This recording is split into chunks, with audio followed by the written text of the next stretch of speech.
5 brutal truths about letting go after 60 that no one dares to say but you must hear. You might think decluttering is just about getting rid of stuff. But it's not. It's about confronting the weight of your past, the story of your life written in objects, and facing the painful truth that time keeps moving forward, whether you're ready or not. People will say, "It's easy. Just toss what you don't need. Don't eat it, throw it out, move on." But that's a comforting illusion. Because when you're in your later years, decluttering isn't a physical task, it's an emotional reckoning. A psychological crossroads between who you were and who you are becoming. And there are 5 harsh truths about this process that no one talks about, but you absolutely need to hear them.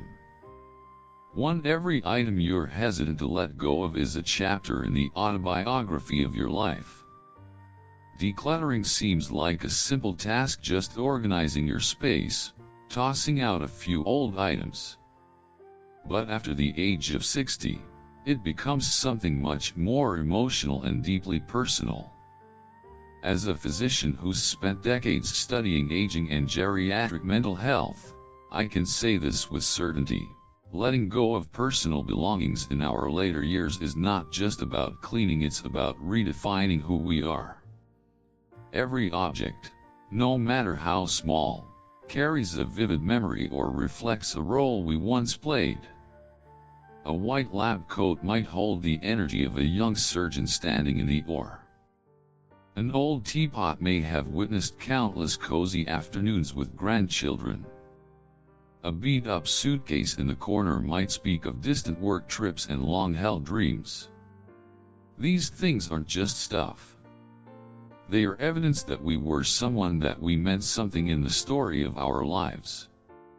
A 2021 study from the Harvard Center for Cognitive Aging showed that older adults often rely on personal objects as tools for what's called episodic recall, the ability to retrieve memories based on context and stages of life.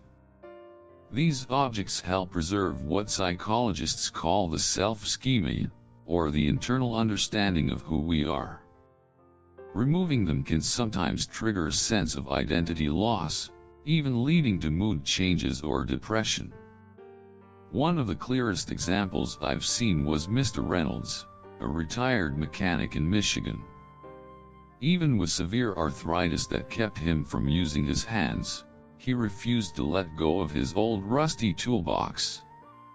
When his son suggested donating it, Mr. Reynolds broke down, not because of its monetary value, but because those tools reminded him of the man he used to be: strong, capable, independent. They symbolized a time when he didn't need help from anyone, when he was confident, and had a meaningful place in both his family and his community. Elon Musk once said, "Identity isn't built in words, it's built in actions and memories." That's why letting go of a single object in your later years can feel like slowly erasing a part of yourself. So decluttering, at its core, is not really about what to keep or toss. It's an unspoken dialogue with the person you used to be. The one who was the glue of the household. The one who held a respected role in the world. The one you deeply love being. And it's also a quiet test of emotional strength. Am I ready to say goodbye and step into the next chapter of life? Science can explain the mechanisms of memory. Psychology can analyze behavior. But emotions, especially at this stage of life, go deeper than any theory. True peace doesn't come just from a cleaner house. It comes when older adults feel heard, respected, and accompanied on their journey to let go, not just of things, but of who they used to be. Only then can real peace begin, not just in the home, but within the heart. To the quiet guilt that paralyzes letting go. Guilt is one of the most powerful emotions, especially when it's tied to deep memories, lost relationships, or unfulfilled expectations. Over the past 25 years of working in geriatric psychiatry and studying why older adults hold on to personal items, I've come to realize one thing: guilt is the single biggest barrier to letting go of things that may no longer serve a practical purpose. Imagine an 80-year-old widow living in Florida who still keeps her late husband's heavy winter coat, even though it rarely gets cold there. To outsiders, it's just an unnecessary, bulky item. But to her, that coat is a way to keep him present in her everyday life. This is what we call emotional guilt, the feeling that letting go of something that belonged to a loved one is the same as letting go of the love itself. According to attachment theory by John Bowlby, people who've experienced loss often form strong emotional bonds with symbolic objects. It's a psychological coping mechanism, a way to fight off loneliness and emotional insecurity.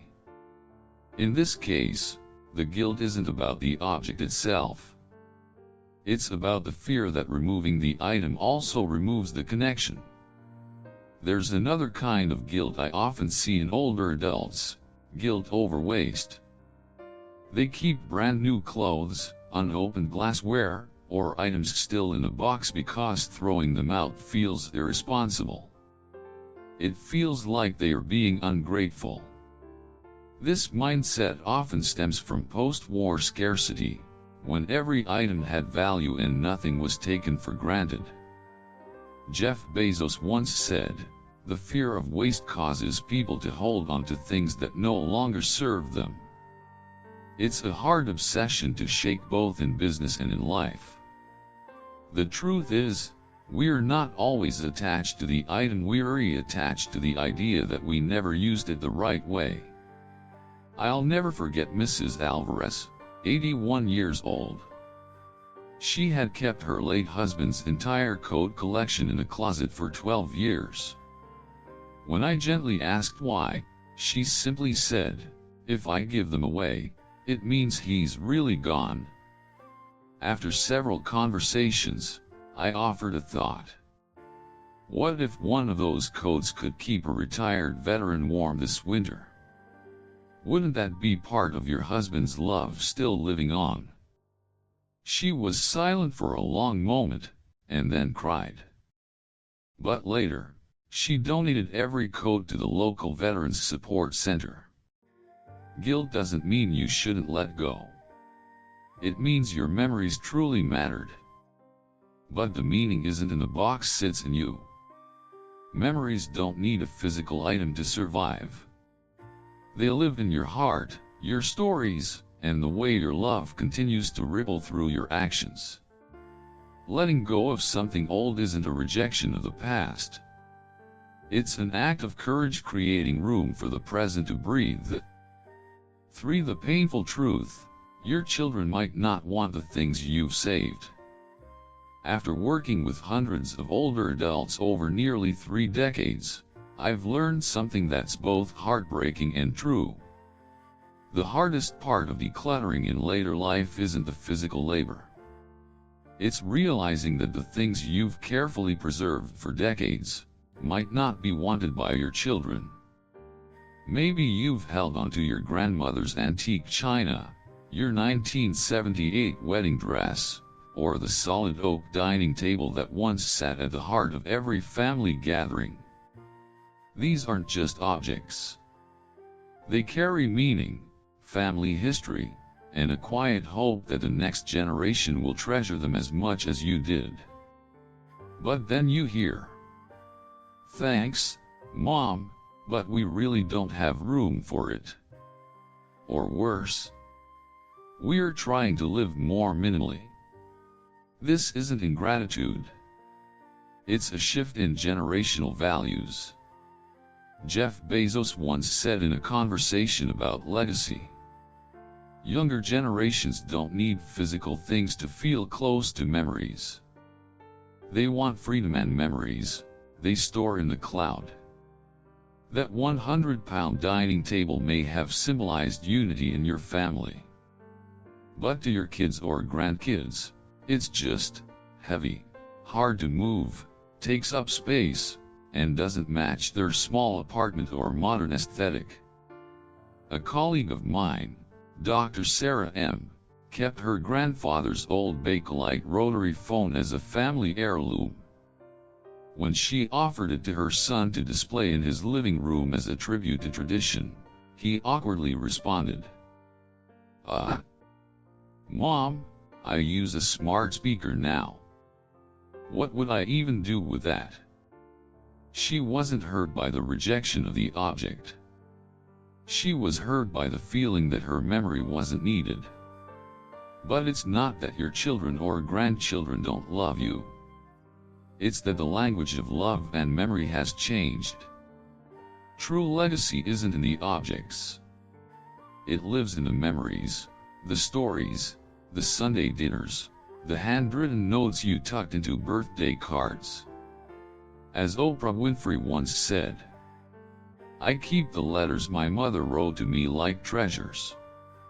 But the hairpins she left behind? I let that go." So instead of just preserving, start sharing. Cook the meal your mother taught you, and write the recipe down.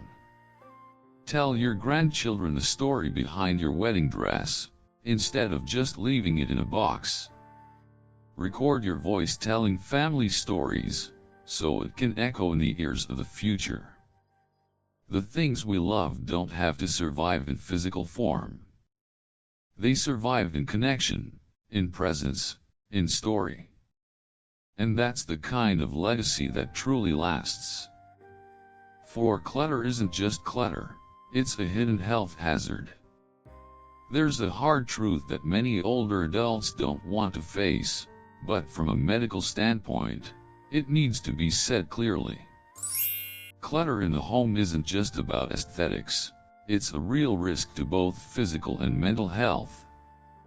In over 2 decades of working in preventive medicine and senior care, I've seen countless cases where health problems began or worsened because of things people held onto out of habit, sentiment, or fear of letting go. For older adults, clutter can become a silent but serious safety threat. According to the National Council on Aging, 1 in 4 Americans over age 65 falls every year, and most of those falls happen right at home. Things that seem harmless, a floor rug, a box of old papers, a photo album leaning on the floor, can turn into hidden trip hazards. One of my patients, Eleanor, 84, lived alone in Boston. She broke her hip trying to reach her cane, which had slipped behind a pile of old knitting magazines. She lay on the floor for nearly 9 hours before a neighbor found her. The surgery went well, but Eleanor never fully regained her mobility. What hurt her most wasn't a broken bone, it was the loss of independence. "Those things used to remind me I still mattered, but now they've taken my freedom," she told me, through tears.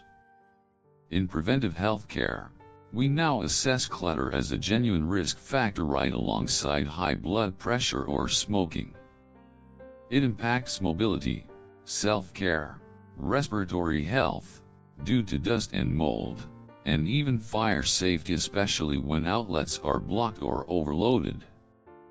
Bill Gates once said at a Healthy Aging Summit, "Technology helps us live longer, but our living environment determines whether we live well." And nothing illustrates that better than a conversation around decluttering. Letting go of things isn't just about creating more space. It's about protecting yourself, your body, your brain, your well-being. When you clean up your home, you're not just clearing a room, you're reducing fall risks, lowering your stress load, improving your breathing environment, and most importantly, you're taking control of your health, something every expert in preventive medicine recommends. Because at the end of the day, a safe space is a healthier space. And you deserve both.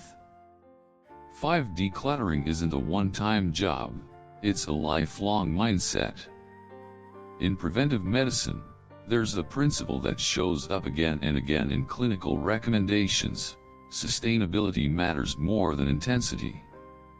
It applies to your diet, your exercise habits, and yes, it absolutely applies to decluttering. Or to put it more accurately, freeing yourself from the unnecessary physical burdens we often carry. Many people treat decluttering like an event, an annual deep clean, a final battle with years of belongings after retirement, or a last-minute effort before moving into assisted living.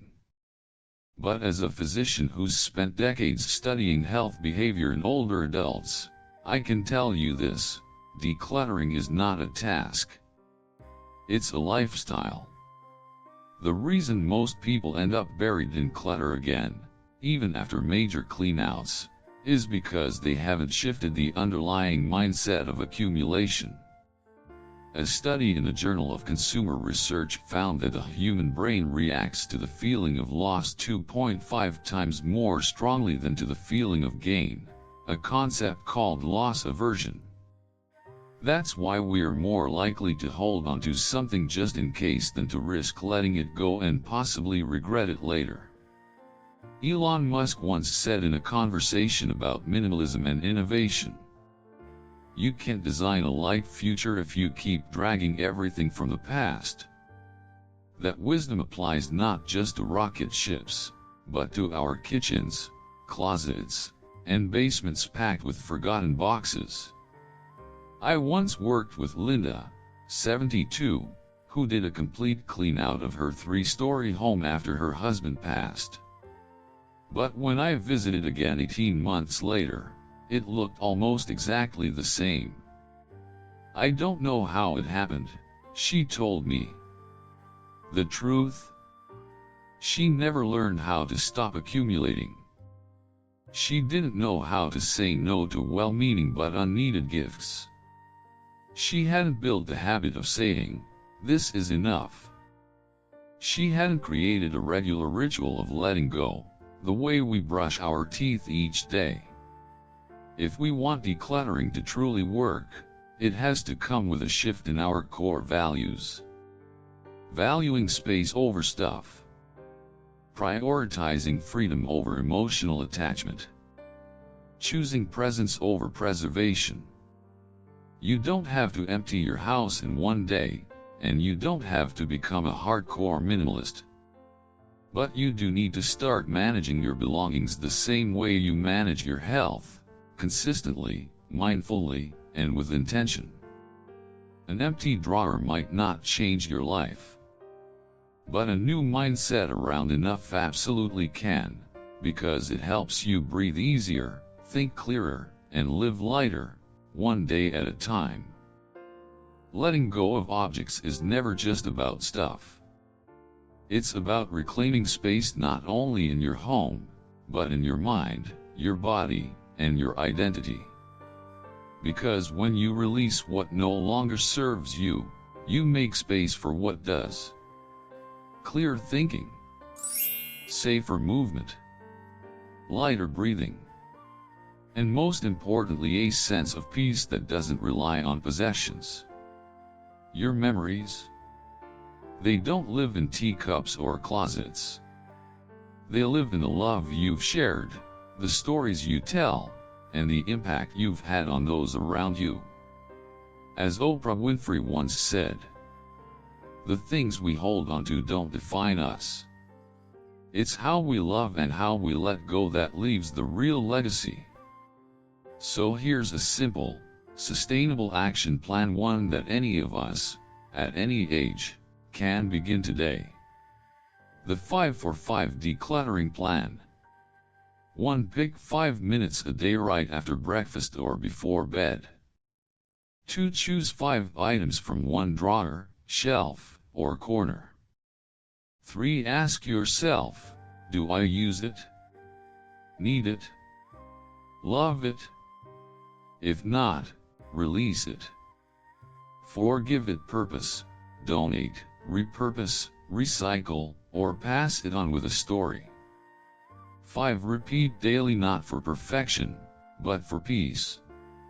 Because in the end, it's not about how much you let go of. It's about how much lighter, freer, and more present you become in the process. And that, truly, is the gift you give not only to yourself but to everyone who loves you. So start today. Clear one corner. And open up to a life that breathes with space, with meaning, and with grace.